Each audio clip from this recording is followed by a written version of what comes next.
You recently had a talk about user advocacy. Could you explain what user advocacy means and why it's crucial in today's competitive market? It's basically when your customers...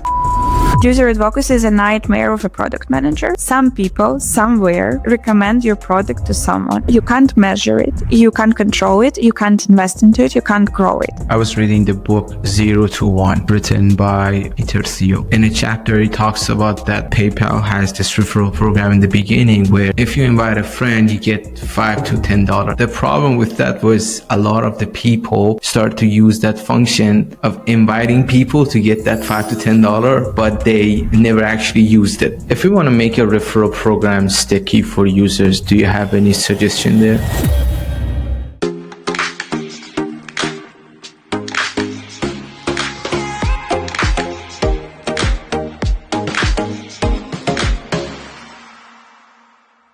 Welcome to the Product Founder Podcast, Asya.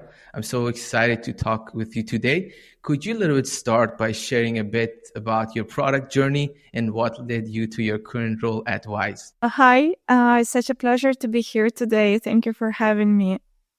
Let's start maybe from the beginning. So originally I have a master's degree in corporate finance, and I started with a very traditional finance job. I was a consultant in PricewaterhouseCoopers for debt and big infrastructure projects that required financial consulting, government involvement. So most of my job was making PowerPoint presentations and huge financial models. It was a long time ago, but even at that time, I was like, it can't be it. Like I was missing a connection with actually solving real problems, not like just having stuff in PowerPoint presentations. And also it actually gave me this experience of understanding how the traditional industries are, which is insane. Like the amount of things we can optimize for consulting using tech is beyond. But anyway, so I was doing this for a few years, and because I was constantly missing solving actual customer problems, I was thought, okay, what can I do differently? So I moved to work with startups as a consultant. So basically continuing to do the same, but for smaller startups. And there very quickly, I figured out that actually product management is exactly what I ever wanted in my life. It has both things, my skills of doing a business job, understanding KPIs, metrics, strategy, and all this bit. But at the same time, you work hands-on on solving problems, creating products, having direct impact of your work. And that was the love from the first sight. Become a product manager. I transitioned quite quickly from consulting to PMing, let's say. And then, so after that, I did a couple of PM jobs, then moved to Yandex, where I became a head of product for a startup that we built from ground zero to scaling stage. It was a platform that helped people to learn English. One of the greatest experiences in my career, building something from ground zero to scaling, building the team, growing other product managers. And after that, I was offered a job to be responsible for growth at Wise, where I'm currently employed. If we talk a bit more about this job, so in Wise, I think it's one of the most famous companies out there that is responsible for growing through user advocacy or word of mouth, where customers are actually the advocates of the product. And this is the main thing behind growth at Wise. Proudly own this domain. So this is what I'm doing now. Awesome. Going back to Yandex, I think during your time there, as you said, you built an English learning platform from scratch. So what were some unexpected challenges you faced in creating a product in such a competitive and also traditional industry, and how did you overcome them? I think that it was mostly challenges. As every person who ever built something from ground zero, it's fires over fires, and it's a never ending journey. I think my main lesson from that experience was how important it is to iterate and to actually stop and say, okay, we're making a wrong bet here. Let's drop it and start all over again. And we did it a few times while we were building the product, these huge iterations of changing the strategy and changing the direction. And it was very painful to make this decision, but that was the reason behind our success, and that now it's like very, very prominent product for Eastern European market. I can tell you more in details how that happened. Again, let's start from the beginning, what we were building. So we wanted to give customers an ability, a very quick and easy way to learn English. And we wanted to bring some innovation to the market. The challenge is that if you are a foreigner and English is not your native language, probably you know that there is so many ways how you can, like, you basically burned out by learning English throughout all your life. You do it at school, you do it in university, you have private teachers, you have classes, online schools, offline schools, apps, Duolingo, everything. Like, you're constantly overwhelmed by the amount of choices how you can learn the language. And most importantly, I think it's really helpful to understand the audience here. You most probably tried to learn English and failed several times in your life, meaning that you already come to this experience with a lot of maybe negative emotions that you're fighting. So I don't know why, but we decided that we want to change all that. And we picked up this very complicated task. So our original thought was that, okay, if people struggle so much, we need to give them a very easy way how they can earn English and overcome these negative emotions of this being a huge effort and struggle. So we created something that was not existent in that market before. We basically made an Uber way to learn English. You study some content in the app quite quickly. It's very interactive. It's very like how to buy booze in the supermarket kind of content. And then you can easily jump on a call with the teacher for 15 minutes and just practice this thing. So as a result, you kind of start to earn in a very bite-sized way, having several classes. It's not even a classes, but several practices during the week. That is so easy to kind of fit into your schedule.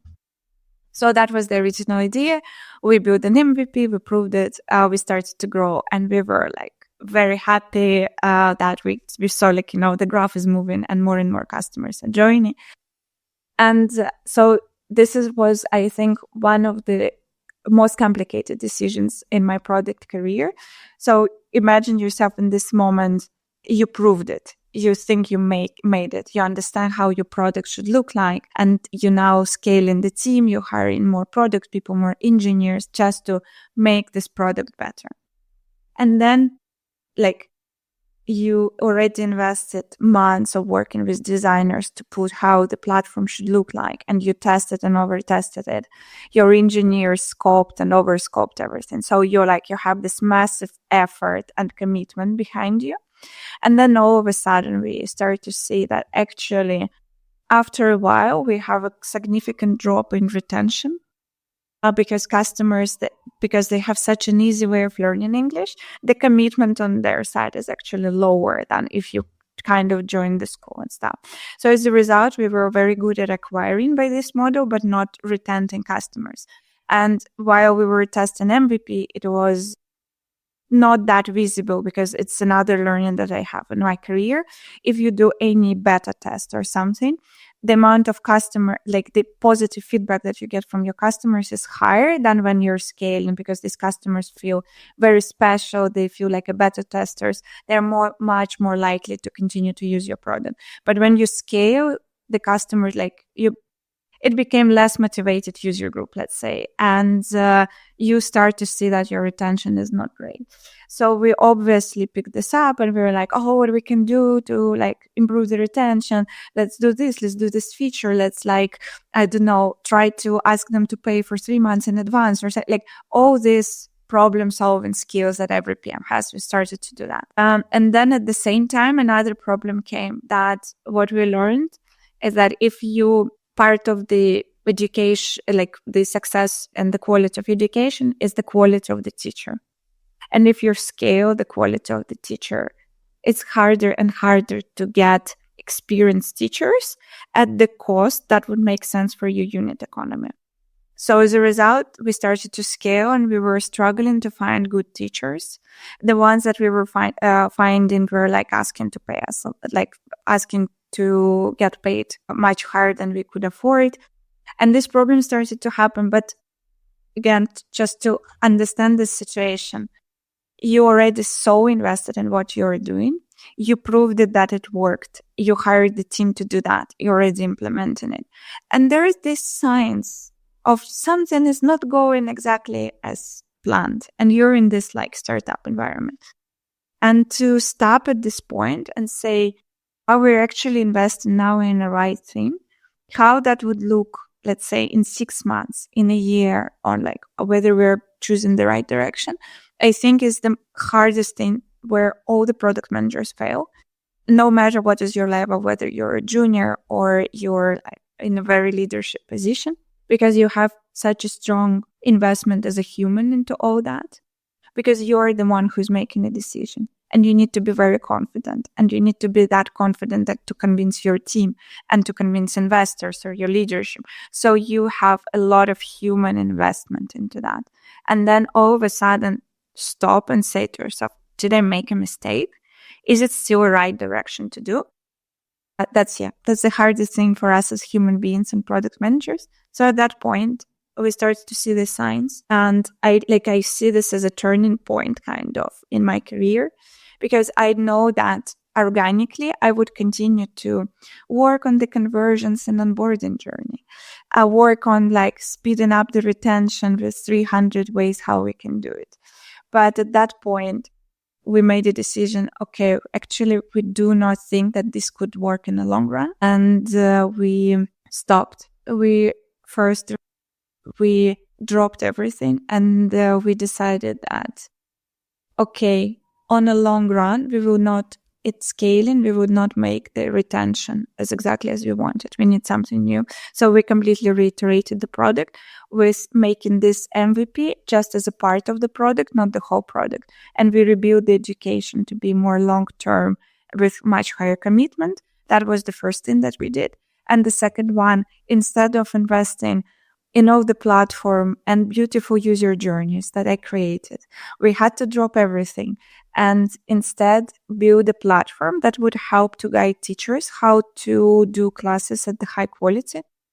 And as a result of that, we could hire basically very junior teachers with limited experience and like not that much costs, and guide them through this platform to do high level classes. So basically my backlog changed completely. From Monday to Tuesday, I had completely different problems to focus on.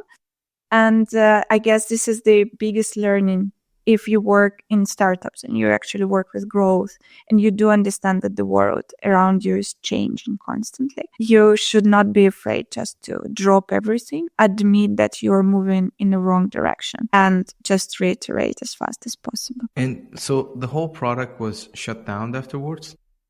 Yeah, so obviously as a startup, we can't afford just to throw stuff away and start from the beginning. So you need to move smartly. I do believe that my team was genius at that time. We were like, okay, we have already so much investment made. We can't throw it away. So let's use these bits of the product to integrate in a new one. Instead, so we stopped engineering effort into the product that we were building. And instead of that, we focused on like basically taking it parts and building it into the new one. So that was one of the like engineering decision behind it. Another thing that we do understand that while dropping stuff and start from the beginning, we need to have a very high conviction that this would actually work. And with the amount of effort and stuff that we had, we couldn't afford to not lose again, but make another mistake. And I honestly, it was like few nights that we all didn't sleep, but we came with the idea of using zero code solutions to test an idea. Basically, I don't know if you ever heard about it. It's where you don't have, without having an engineering knowledge and ability to code, you can create an MVP of your solution without actually involving engineers. So when we were thinking that we need to build a platform that would guide teachers through the classes, it was a huge bet because it's like a huge engineering investment. You don't know whether it would actually work, whether you actually can guide teachers to make the quality of the classes better, just because it's a lot dependent on your personality, not only on your experience. So we built the whole solution using zero code practices. Literally, I think over 2 days, kind of an MVP that would imitate how this platform should work. And we started to run classes on it, just checking whether it could work or not. We quickly realized that, okay, it's actually working. We were testing different hypotheses with that, while engineers were kind of changing to the different direction and rebuilding the product. So we kind of were hitting both things at the same time, funnily enough. So when you're in a startup, you constantly push and challenge the status quo, and you constantly push to deliver faster and faster. So when we proved that it's actually worked, logically would be to stop and then start to invest engineering effort into building the solution. But we couldn't afford it because we were iterating so fast. We couldn't afford to lose growth. So we start to run actual classes at scale, like thousands of classes on a zero code solution. And that was the boldest thing that I ever did in my life. So we literally had half of the product functioning like on the most shaky, awful rails that you could ever find, with hundreds of teachers doing it on very handmade app. Let's call it like that. Yeah, and while engineers were actually building the full-on scalable solution, and we lived like that, I think, for more than 6 months, of having 2 systems in place, one that was built by engineers and one that was built by me during night. Then it was like, yeah, it was insane. And then it was shifted to the one that the engineers built. Yes. But I would admit that this shift was very painful. And so there is no right or wrong here. If we speak about like data quality and proper migration practices and stuff like that, we failed all of them. And that was, for the team, for the people involved, it was a very painful migration, because you take something that was in zero code with a very poor data quality, very poor recording of like the path of the students and stuff, and moving it to completely new system that was built by engineers. And yeah, that's already quite a big task, even if you do stuff properly. So yeah, it was, I think, a month of migrating stuff where the team have definitely put like weekends work and nights, like working at nights, just to making sure that this is actually like moved in the right way. It's very interesting what you said, because I think a lot of the misunderstanding of product management is product management in a perfect world. That's never actually happening. You know, you enter a company, even the greatest company there, they brought you there because there's certain things not working, or they want you to focus on fixing those things. So now in your case, maybe again, back, if we think about like the best practices of like data migration, yes, you were not following them, but for you, what you did, you worked on an MVP, which you thought at a certain point, this cannot scale. So you pivoted, you changed something else with minimum resources which you had, you validated, and then painfully migrated everything so that the engineer can start to focus on it on a more higher scale. I think this is what a product manager is supposed to do, not just think about having all the resources, all the amazing team, and just writing tasks and all that. No, I think you really need to have hands-on experience. And I also truly believe that you get all these hands-on experiences in the startup world, not in a very developed company where you are hired there to just press a button. So when you are in a startup, you are more like a generalist.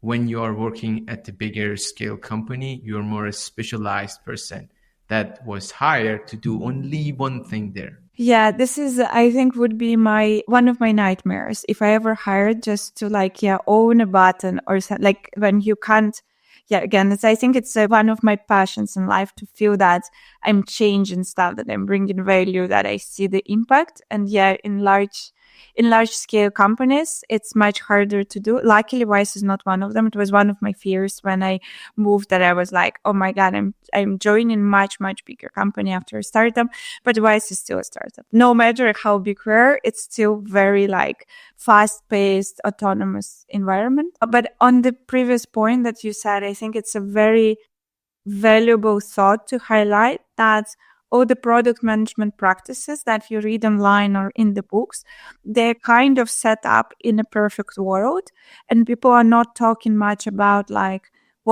how it looks actually at real job. For example, like I do think that main responsibility of product managers is to be able to prioritize the most important thing for a business at the time and deliver it fast.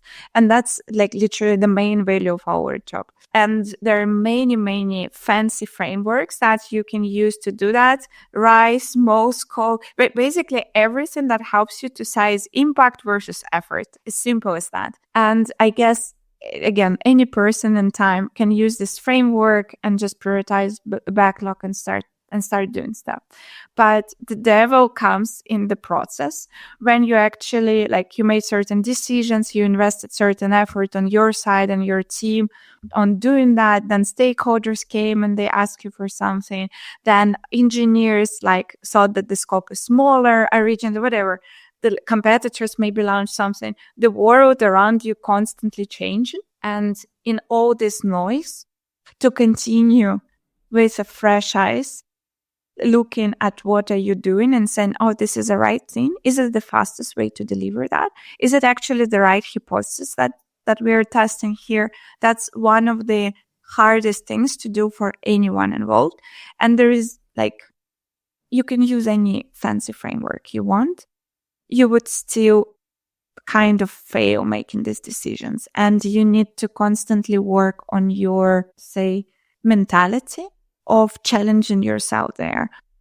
And you can't do this by yourself. You should reach out to your lead or your peers or someone online. I don't know, like there should be some other person with whom you're talking about it. And this person that doesn't have that much human investment into making this decision would tell you, are you sure this is like the right way? Are you sure that this 6 months of engineering that you already invested is actually bringing you to the right point in time? I think this is like one of the challenges. You recently had a talk about user advocacy. Could you explain what user advocacy means and why it's crucial in today's competitive market? Oh, what a great question. It's my favorite topic. So what it is basically when your customers love your product and they become advocates of it, meaning that they actively start to recommend or promote your product to others. Sounds very simple. Let's think about why this is so important.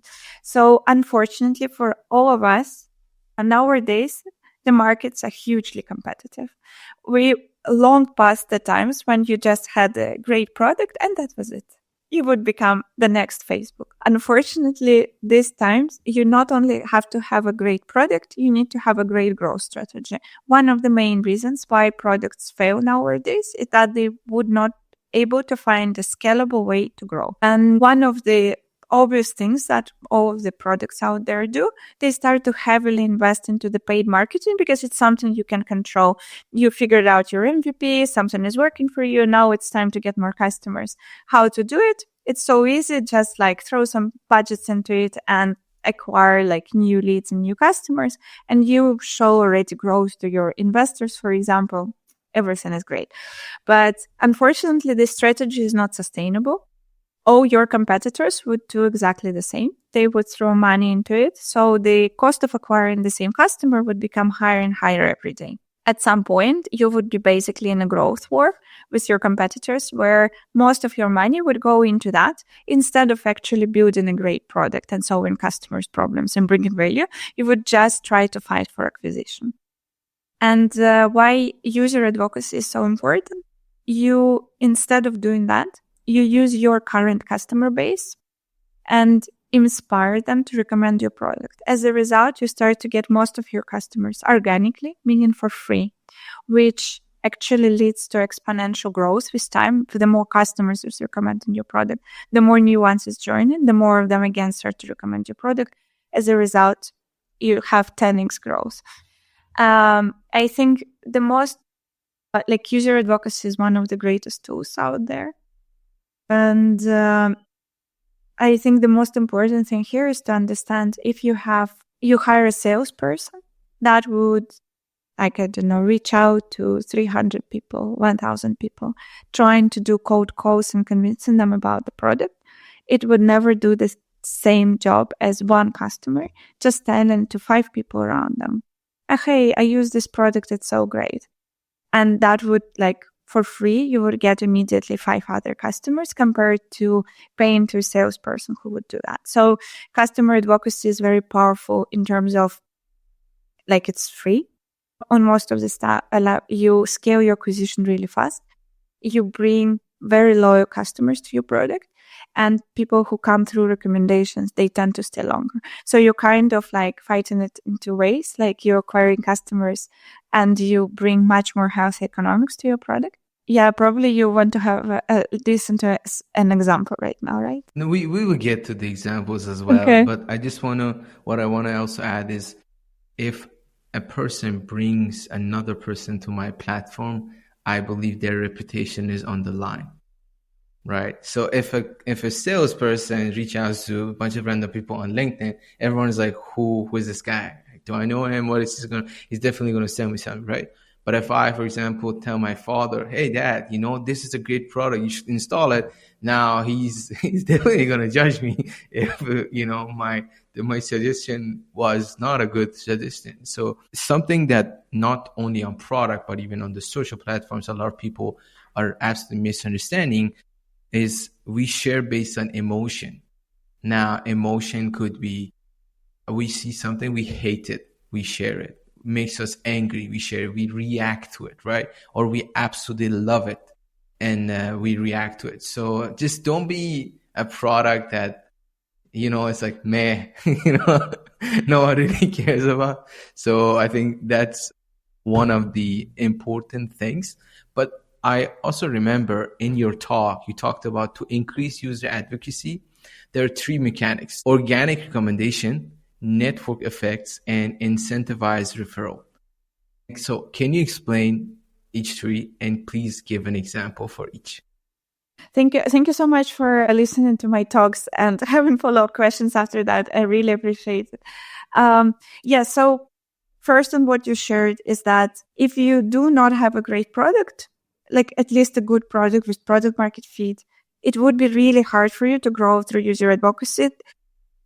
You can't force customers to recommend your product if they don't love it. So in the foundation of everything you do, you first need to have a good product and you need to understand why customers exactly love it. So for example, in Wise, we can, there is so many great things about our product. It's thousands and thousands value points that we bring to the customers. But we know that most of our customers prefer us because we are the cheapest. So we try to highlight this all over our product and in communication and in the marketing and in the big strategic initiatives that we want to eventually make money movements free between countries. And this is the core value that we have. And we share this core value through our customers who share it with everyone around them. So that's in a foundation. But if we actually talk about how do you build up on this user advocacy? So user advocacy is a nightmare of a product manager. If you think about it, some people somewhere recommend your product to someone. As a product manager, you can't measure it, you can't control it, you can't invest into it, you can't grow it. It's it's just not working. So the first step that you need to do, you need to try to have any quantifiable way of how these recommendations work. So you would probably invest into it further. And then, I structure them in three types: organic recommendations, network effects, and incentivized referrals. So organic recommendations is when your customers recommend your product by simply using it. So for example, on Wise, if we send money from one person to another, the recipient would receive a message from Wise. Hey, you received this money via Wise. This is how much money your friend saved with us.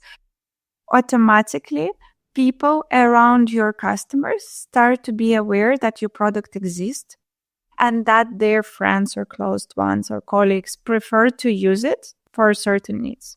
The same is on, for example, Spotify, I think is an easier example. If you listen to music on Spotify, you share a song on Instagram, your friends see the song on Instagram and they're like, oh, it's interesting. They use Spotify for music. Probably there is something around it. Let's try it out.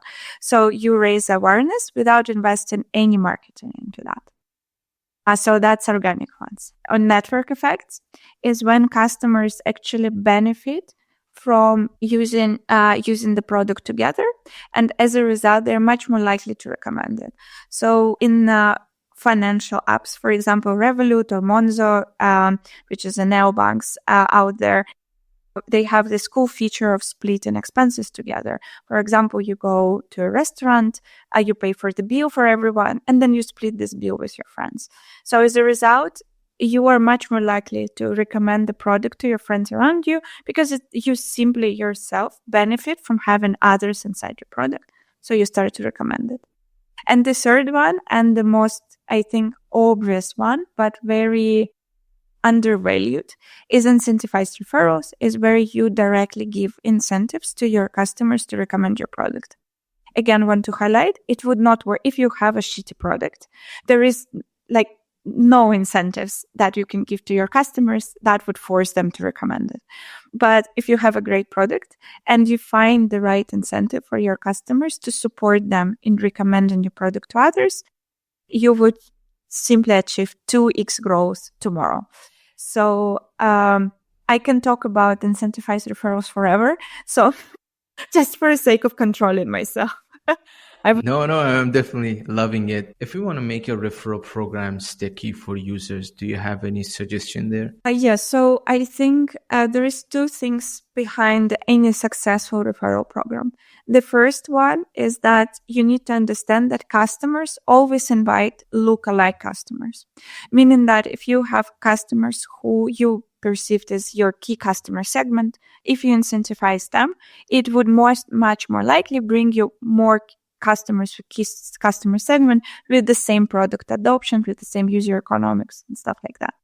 If you incentivize everyone, you would receive everyone. You would receive your target customers and you would receive customers with low intent to use your product. So I think one of the key learnings here is if you build a referral program, always build it for your target segment and incentivize only them, not everyone. And second step after that, you really need to understand your target segment. So just defaulting into any referral program that so basically every product out there would have a referral program. You can open now any app, you would find the referral program there. Most probably it was just created as a nice to have thing when it's like, get $5 for giving $5 to someone or stuff like that. And then it's hidden somewhere in product, never optimized for its full potential. But you need to very clearly understand why your customers recommend on your product and support, build referral program exactly around that, supporting their journey. So for example, Wise started as a company to do money transfers between countries. Since then, we expanded our product offering and we now offer Wise account features where you can spend, travel, hold, invest money with Wise. And we do understand that one of our main growth levers were coming from customers who use Wise card when they travel abroad. And that was at that point our target segment that we wanted to grow. So I went and talked with these customers, and first I figure out that they recommend the product when they are about to travel or their friends are about to travel. So it's a very specific to certain actions that happen in their life or in the life of their friends. We build the communications around it to trigger, are you about to travel? Recommend Wise to others. Are your friends are about to travel? Recommend Wise to others. They order card with us. We ping them, oh, you just ordered the card with us. Are your friends are about to travel? Give them also a card. So we build all the triggers around it. Then we realized, obviously, that why they recommended it is because of the travel. And one of the main assets there is a Wise card. And we said, okay, now when you recommend the product, you can gift this Wise card to your friends for free.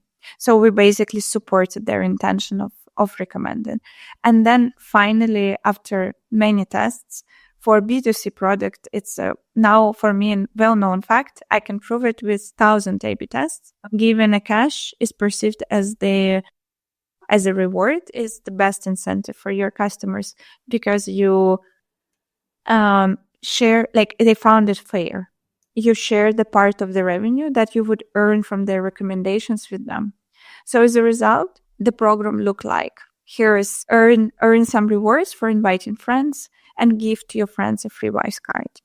And that led to almost 50% of the growth of the user base in one of our main regions.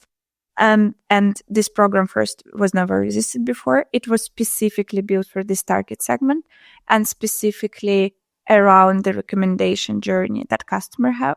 And that's why it was successful. Can you explain a little bit more about the recommendation journey? What exactly? Just what does it mean? Okay. Yeah. So I think as product managers, I think it's just like our default thing. We think about everything as a journey, right? So think about how your customers recommend your product. So they probably just used it. They're like, the product is so great, actually. And then there is certain trigger why they start like recommend it.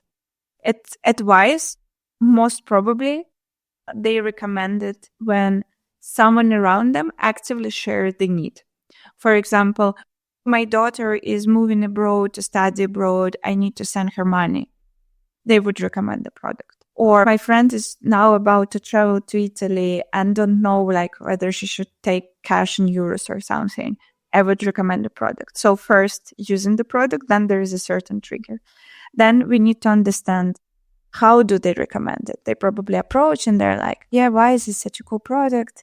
We're like, whatever, I'm using it for that and that. Do you want to try it out? How this communication happens? What would make them comfortable sharing Wise? Maybe it's a discount. Maybe they're motivated by cash, something like that. Then how they would share Wise specifically? Will they share the link? Will they use a QR code? Will they write, I don't know, Wise website on a napkin? How this would happen? You need to understand it in details. So you basically map it out step by step of like all the triggers, all the communications. And then you think about, okay, how I can make each step for them easier. And basically you create all the communications and discounts and rewards and mechanics of sharing the link exactly with the only one purpose, to make it as smooth for your customers as possible. So like very simple example. If you have a referral program in your product, most probably you nudge your customers like invite friends, refer friends, earn rewards, refer friends. Actually, if you look at the customer journey, when you do this to your customer, the first thought that they have is like, I don't know anyone. I don't have anyone to invite. I don't know. I don't know. This would be the normal reaction to that. But if you remove this barrier for them, the barrier is like, I don't know everyone. And you instead give them a very clear direction of like, is anyone that you know is about to travel? Give them a Wise card. Or like, is anyone that you know is relocating to another country? Support them with Wise. And that way you remove this main barrier for them. And you're like, yeah, actually, Charlie is moving to another country. How did I forget? I would actually share Wise with them so they can do that. So this is what I mean by recommendation journey. Does it answer your question? I love it. No, it just really made me to think really differently, not only about just what you just answered about the user recommendation journey, but what you explained in the past. Because I kind of never thought about it, that the referral program, the way we build it, it should be absolutely aligned with our goals as well. Like in your case, you can have a different referral program to bring a user which wants to transfer money. You can have another referral program which can bring a user who's going in different countries and like traveling abroad, and they want to just use a card which contain multiple different currencies. Yeah, this was very interesting for me. This was first time. That's why I love doing this podcast, because I have the privilege to go deep in the mind of some of the best product managers out there. Today, I went to PayPal. I wanted to check actually their referral program because I wanted to know your opinion about it. And I just couldn't find the referral program in the app. It just wasn't there. But now when I opened Wise, it was just up there at the top that earned this much amount. Obviously, earned this much amount is the CTA. And then you click on it, you go through the funnel. Wise is in 160 countries right now. Do you personalize this, again, the recommendation user journey based on each user and based on each region? So for example, that button is maybe visible for some people and not for other people, or it's just the same for everyone? Yeah, so as I said, that one of the biggest mistake you can make with referrals is have one for everyone. That would just, you would not incentivize anyone, and you would receive just everyone out of it. So we definitely, one of our key strategies is to have it personalized as much as possible, bringing the exactly experience that this person needs. It's a hard task at wide scale because the amount of customer segments and different product journeys and by countries and by different availability and compliance reasons and stuff is just insane. The problematic there is like, it's huge. I'm sure that in other, like if there's product managers in other companies, I'm sure it would be easier for you. But yeah, this is one of our biggest bets, is that you need to give customers personalized experience that resonates exactly with them. And that is the reason behind the growth. Do you think for the referral program, should the person who's sending the referral link to have a high reward than the person who's going to click on the link and going to join the platform? Which one is more important in your opinion? So it's basically, first, it's the two completely customer segments, and you always need to treat them as two different customer segments. So what would work for one would not work for another one. So if we speak about people who is actually your current customers and they recommend your product to others, if it's a B2C product, the cash would be the highest incentive there, and most probably that would bring you the highest conversion. Not for everyone. There would be always a segment that is interested in altruistic helping, but most of the people would convert because they would see a cash reward. But if we look at the customers who are joining your product, giving cash to them is a very, very bad approach. You pay people to try your product out. You most probably would not receive loyal customers out of it. So you again need to think about their like how they were recommended your product and for what. And you basically need to make sure that they tried your product, hopefully for free, and they loved it and they stayed with you. So again, if we come back to our example, I'm about to travel to Italy and my friend told me, I'll use Wise. Here's your free Wise card. So all my journey ideally should support this recommendation. How I end up on certain landing page that explains to me how I can use Wise for travel. Then I go into the journey, and instead of like paying for something or going through painful process, I should easily receive my free Wise card, top money, and go to Italy. So I would say that for customers who receive a recommendation, in my experience, discount or a certain premium service or a certain support in the journey where your main goal is to remove all the barriers for them to try your product out, simply love it, and then for them to stay with you.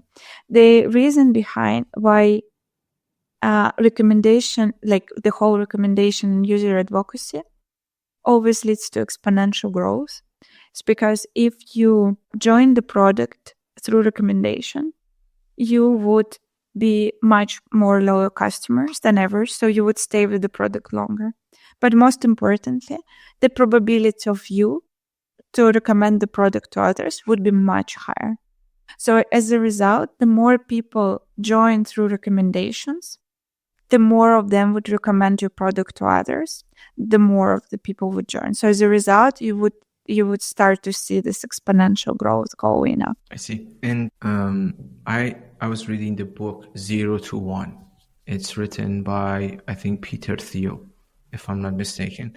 But in a chapter, he talks about that PayPal has this referral program in the beginning where I think it was something like if you invite a friend, you get $5 to $10, something like that. And the problem with that was a lot of the people start to use that function of inviting people to get that $5 to $10, but they never actually used it, right? Now, if I come to some of the referral programs today, like yours, with the Wise, you invite a person. So you invite 3 people, and each of those people should roughly make like a $150 payment, and then you will get around $50 in return. Now, for Revolut, you invite a person, they need to order a card, they need to make 3 transactions of $5, something like that, minimum of $5, and then you will get something like $35.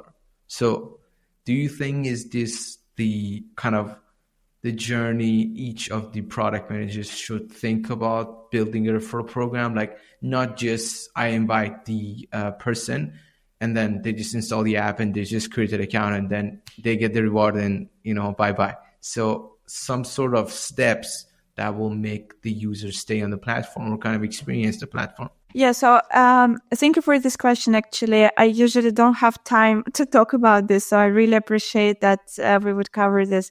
So I think one of the most important things with referrals is that it's very prone to fraud, meaning that in Wise, for example, I have a dedicated operations team working with me every day, whose main responsibility is to catch fraud via referrals.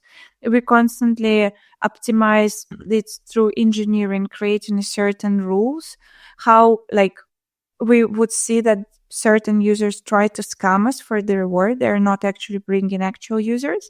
But what surprised me, especially at Wise scale, people would always find a new ways how to scam you for rewards. So we literally have a Pratt team fighting fraud every day that you can't optimize it with engineers because people always find the new ways. So yeah, there would be always 99% of people would actually truly invite friends. They don't need to scam you for your $10 or whatever. But there would be this 1% that would cost you 10x costs just because they would find a way how to scam you for these rewards. Yeah, every company decided how to fight this differently, I guess. One of the simplest way to do it is to not offer cash, but to offer certain in-product incentives. Maybe you ever notice it, you receive, in delivery thing, you receive an order for free, your friend receive an order for free. So basically, there is no incentive to scam you for free orders. So that already decreases the amount of fraud. But as I shared, the conversion there would be lower because people mostly would be motivated by cash. So if you're going into a cash side, then you need to think literally launching any referral program. 50% of the time, I'm thinking how it could be scammed. So in Wise, for example, you would get a reward after several people would adopt the job. That would give us first a bit of more time. Then we would make sure that these customers actually came to Wise to try us out.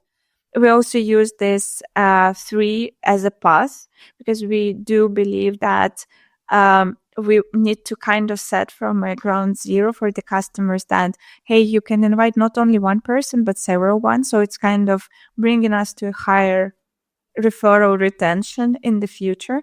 Most of the people, we notice this through experiments, they would invite one person and stop. They finish the circle of recommending. They invited, they got reward, they stop. With us, we kind of setting them on a longer path, but we have much higher reward for it. So it's like one of the strategies there. But as a side of this strategy, it also really helps with fraud, because there is this three things to do. And with Revolut or any other company out there, if they have a certain complicated rules of like, go pay with the card 3 times, top up a balance and hold it for a month.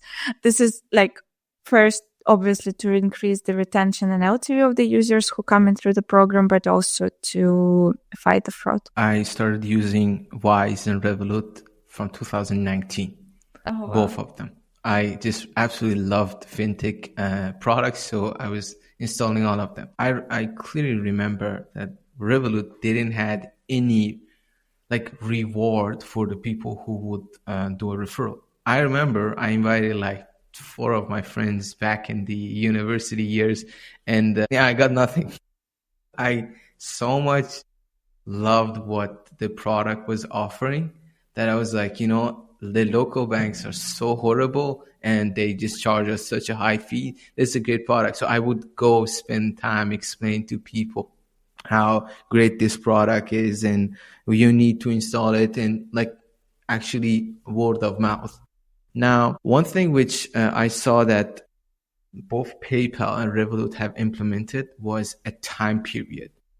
And that itself also affected me because, for example, I can refer a friend and they have like 25 days to accomplish all that. So I will actually text that friend like, hey, did you got the car? Did you got the car? Like, did you make that 3 transaction? That's how they started. They would show me which stage that person is. And I think Wise also does something similar to that. And where, so he did 2 transactions, not the third one, and 1 day is left. I don't know if you have any thoughts about that. Yeah, again, it's everything. You again think about the recommendation journey. You get the recommendation. You're trying to understand how you can like make this path for the user. For example, as a person who recommend the product to others, you're interested to get your cash out of it. You are like, yeah, I definitely recommended it because I love the product and I really want to help my friends. But it would be so nice to also get cash out of it. So we're kind of trying to make it easier for you to understand why you get the cash or not, where your friends are in your journey. And yeah, on the other side, you can influence whether your friend adopted a job or not. So like them having it there is definitely to support you in like helping your friend out to adopt a job. On the first note that you said about like not having a reward, I think it's also an important thing to understand here is that in one way or another, referrals capitalize on word of mouth. So if today I would switch referrals everywhere in Wise, we would still see growth through word of mouth. So people, they would continue to recommend Wise to others simply because they found our product useful for their friends. But when you add referrals on top of that, you can accelerate this into 20 or 30% of top of it. So basically, referrals just by itself, they would never substitute word of mouth. You recommend it for your friends, no matter whether you had the reward or not. But by adding reward on top of it, you would recommend to 10. This is how I see this. Now, looking ahead, what emerging trends in FinTech and EdTech excites you the most, and how do you think they will influence the way products are built at scale? I think this is a talk for another hour. It's a non-stop thing. In FinTech, personally, so both EdTech and FinTech is a very traditional industries. And still there is so much things we can do there to make experience better.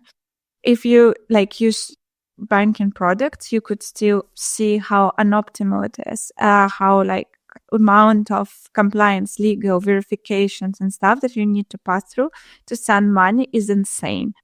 And what excites me is that compared to other industries where you can just create a simple user journey, launch it, and then it's done. In FinTech, you constantly have this backlash of regulations, governmental involvement, compliance, legal stuff, customers that should share very sensitive information with the app. This is a complexity that is yet to be solved. And I'm very excited for all the neobanks out there, for what Wise is doing, Revolut, Monzo, of trying every day to push the regulations and improve them, with the main purpose of just making the experience for customers much, much easier, just in their simple everyday management of their financials, I guess. Yeah, there is such a long way to go there. So that's probably one of my main excitements. We're kind of slowly getting close to the end of this wonderful podcast episode. If you can go back in time in your career, would you change anything or any lessons you would tell yourself? Yeah, I do think that. So it's important to understand that product managers fail most of the time, meaning that at least at best, half of the hypothesis that you test would fail, meaning that we are constantly on this path of learning, failing. And this is literally the part of our job, meaning that looking back, I could see the learning curve, and it continues still every day, of figuring something how to do better or iterate better or manage engineers better, something around it. But I do feel that without failing, you can't learn. So a simple example, for example, I think every product manager out there dreaming of this project of like, yeah, you took, let's say, an onboarding journey, and you very clearly see this like very strange UX patterns there. Maybe they are not really well aligned with the customer's intent. You fix a couple of things, move buttons around, and then you see this 30% conversion uplift. And you have this dopamine spike, like, yeah, I made it. I'm a great PM. But this is actually one of the easiest part of the job. Almost like most of the people can come, see certain unalignment in the customer path, fix them, and see this conversion uplift. Where actual job begins is when it's uncertain what to do. Like there is no clear answer, there is no clear direction. Everything would have a huge cost behind it. And how in this situation you figure out where to go is basically by trying and failing. And like accepting this as just a path. Like the more you fail, the better PM you are. So yeah, I definitely would not change a thing. All the failures, all the painful ones, I would keep them because they made me a better PM. Yeah, and I do, on the topic that we were talking about, I do feel that no matter how many years in your career you would have, you would still find hard to iterate. So it's something that I'm always learning. I'm like, I could have done it better. I could have done this faster. I could have figured out that maybe was not the ideal path faster. So that's something that I'm constantly really nudging myself. Awesome. Absolutely loved it. Is there anything you would like to share with the listeners to check out, maybe your LinkedIn, your talks? Yeah, I do feel that we covered already a lot, and thank you for all the people who find the strength to listen for an hour of me talking about something. I think we covered most of it, but I'm very passionate about growth, and I do believe that growth is a very, very hacky thing, and you can learn only by sharing experiences and getting experience from other people's. If you are working on growth or you are now scaling a product and trying to figure it out, and just share it, reach out to me on LinkedIn and share it with me, share what worked for you, what didn't, because this is the only way how we all will learn what works. The more we test and fail together, the faster the path will be. Thank you so much for joining this episode, Asya. Thank you so much for having me. That was definitely a pleasure. Thank you.